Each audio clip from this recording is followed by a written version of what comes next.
this story is getting crazier and crazier, but what I want to talk about is the morbid world we live in now, where it says Titanic sub lost at sea documentary to air on Channel 5, set to explore wider context between voyage and extreme tourism.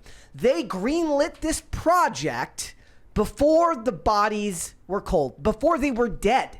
These people were theoretically still had air when this project got greenlit. It reminds me in a little bit, in a way, of the Astroworld tragedy. Mm-hmm. And there was like a Hulu documentary done like 2 days after it happened and up on the site. Mm-hmm. We just got a $20 super chat. Oh, okay. From Because Reason says, Elon versus Zuck. Zuck gets bombed from space. Elon smiles and says, ha, wrong button. I'm so down. Like, dude, what we need, like, maybe we could have him do it on like a makeshift spaceship. Because like Elon, it's like Zuckerberg's an alien. Yeah. Elon runs SpaceX. Yep. Like they do it on Mars. Or that's the whole point of colonization is now not because we need to get there. We terraform just so that we can have that fight. And then we use that planet as a place just for the most prestigious of elite battles. Like, I'm kind of down.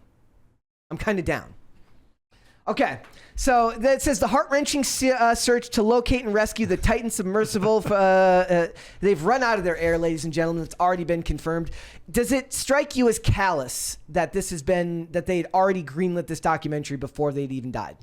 Yeah, I think there's a way to spin this to say that it's like a teachable moment, but I don't think that's what's going on here. I think it's probably a like, well, I mean, it's you already know it's clicks, you already know it's views, you already know, so you just. I don't know the jaded nature of media. Yeah. Mm-hmm. And I struggle with the idea of like it's inappropriate to make media out of situations because that's what a documentary is. That's what all these things are. But it just seems like too soon is a cliche for a reason. The first thing I thought of was, look. My initial instinct is like, that's callous and gross. But at the other hand, like famous celebrities, their obituaries have been written years before they die, and they get updated. That way these news outlets can have them ready right as they pass so that they can be first on the ball. Yeah. So there's a callous nature to media anyway. Yeah. Like in a certain point, you have to put the heart aspect of what you do in a box and just report the news. This is not exactly the same thing. Because it's not a report of what happened. It's a documentary. Like, if anything, it feels like they should have more time invested in it to make sure they get things right. Mm-hmm. You know? Like, rather than, do you want to be first or do you want to be right? The media consistently decides they want to be first. Being right doesn't matter to most of them. Do you think this is the type of thing that we as a culture can change, or is it only going in one direction? I always think it's possible to change. But it just has, it's not about like where a line is drawn. It's about having nuance and understanding the situation, which I don't think people in media right now do. I think it is possible. You make a valid point that like in all aspects of life, not just media, like you have to have a healthy relationship with how you handle death, especially if people like that kind of like, don't let something break you. You have to carry on. This isn't that. This is like, how do we make money off this person dying, essentially? And there's a line, I guess it's more of a gradient of how to handle these things. But to answer your question, like, I don't think that we are in an environment that is encouraging improving from this kind of thing. It's only getting worse. Mm-hmm. Like, everything is being driven by being first and not Crisis Party. It's Ian and it's Carter. It's party time. I would like to see that shot on video and put in the Cast Castle. I would like to see like a duet of them, like doing this as they sing. That could be arranged. We should do that. Put it on the whiteboard. Why do you think it is that this case has become so fascinating to people? Like, look, yesterday we discussed the fact that one of the people on the sub's stepson got into a fight with Cardi B over all of this, because celebrities have found this fascinating. Culture, society has found this fascinating. It's been all over Twitter. What is it about this particular incident that you think has captured the public interest? It's probably not one thing. It's probably the fact that it's the Titanic. It's probably the fact that there are billionaires on it. I think it's the fact that it's a mystery still. Yeah. And that it's not confirmed nothing's confirmed. It's like, what's going on? There's multiple facets that make it interesting in different ways, which makes it more interesting. Yeah, have you seen anybody talking about this? You guys Twitter. You guys tweet. Mm-hmm. I think I mean, a big factor for me was just hoping there would be a miracle and that they would be rescued. Everyone wants that story, right? And like then, that was the worst part about people being so callous about this. Like, look, I am like, my sense of humor is as dark as it gets, but what we were talking about wasn't humor. It was actual vitriol and dislike for these people and hopes that they would die. I was going to say, on the other hand, you saw people reacting like that, and that's just horrific to me. Yeah. You don't have to like somebody or what they do. You shouldn't hope that they die a horrible, tragic death. That's evil. And I feel that they kept using the term billionaire to describe them because it's used as an other. It's used to decouple them from who they are as a person and turn them into something that it's almost like a linguistic way of turning them into an avatar. They're no longer a human being. They're just a representation of something you don't like. They're a faceless rich person, right? So we got a $20 super chat there from White Derp. He says Schrodinger's submersible. As long as you don't open it, they're both alive and dead at the same time. It isn't so much that people are more cruel than previously. The whining softies who clutch pearls are louder.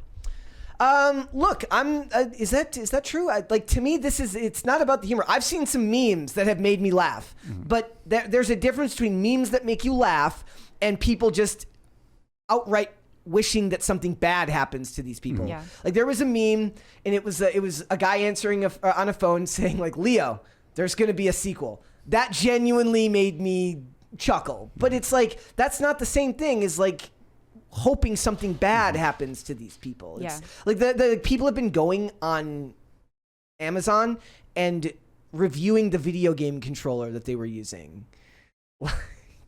It's just like, is there something about it that you think is it because they're rich? Is that really are we that callous now?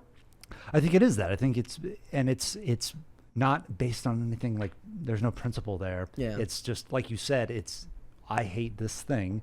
This person is associated with that thing, therefore they are that thing, and that's all there is to them.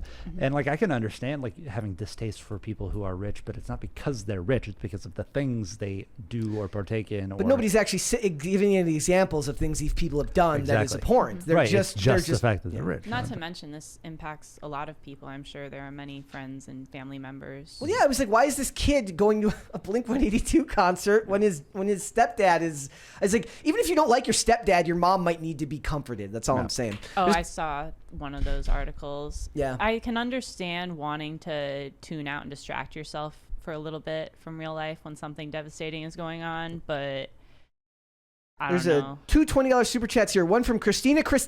I like the name. The entire situation is a tragedy of hubris and ego. I'm sad people died, but the ones I really feel for are the families and the 19-year-old. Yeah.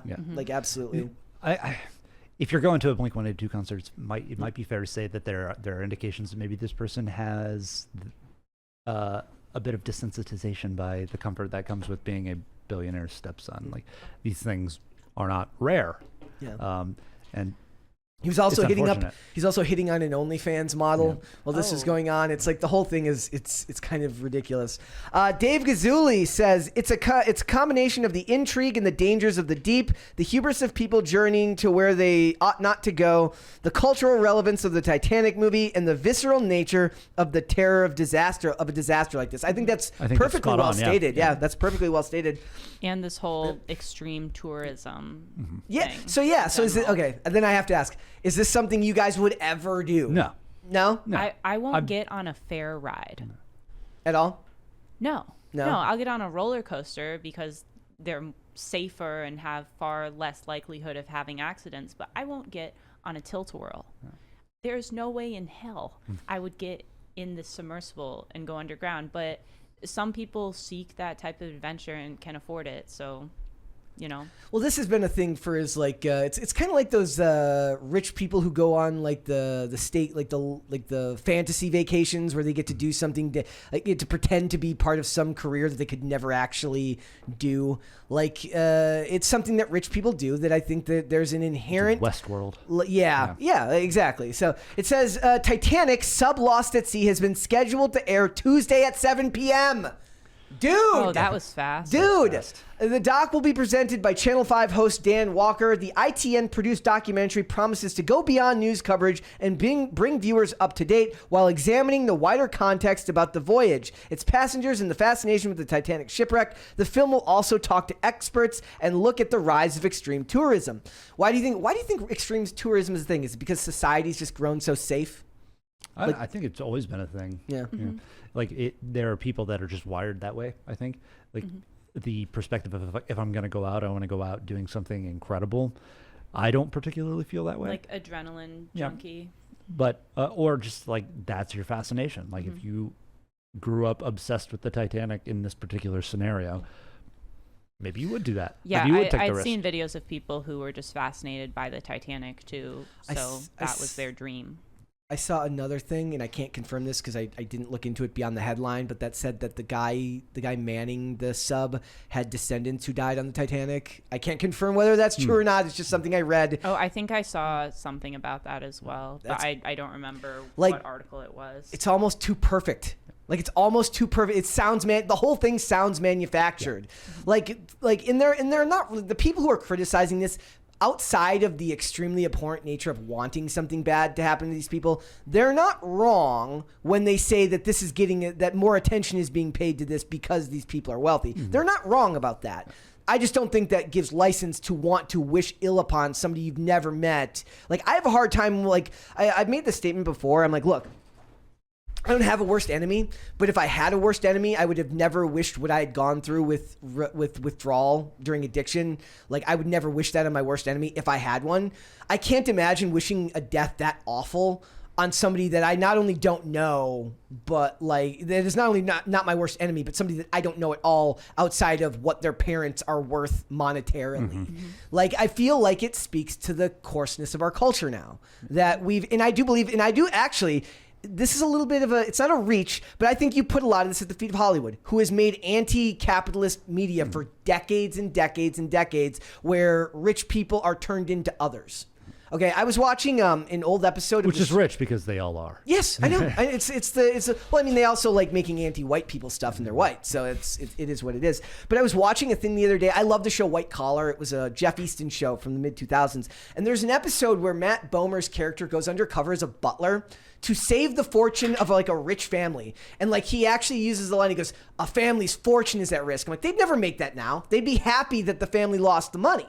They don't want you to save the money because they hate the fact that these people are that wealthy. Also, Hollywood is the type of person that would make the that would distinguish between millionaire and billionaire. Just like Bernie. They'd be like, well, millionaires are fine, but people worth billions, they can go die at the bottom of the ocean on a sub. I don't care.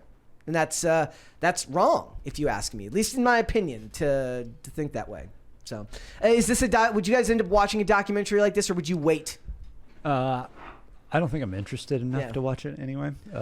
It's just a really unfortunate situation that I don't feel like explaining it to be does anything. You know, like I can understand if there was some reason, like a telethon, you know, like if there was something, like if these were like families that were not rich and it was like, hey, we're going to tell these people's story and try to raise money for the families who lost their fathers who can no longer provide for them. I would look at that and be like, that's pretty cool. Yeah. But that's not the case. That's not what's going on here. Thanks for watching. Listen to full episodes of Pop Culture Crisis on Spotify. Keep up with us on social media and make sure you subscribe and ring that bell so you never miss the show. Bye, guys.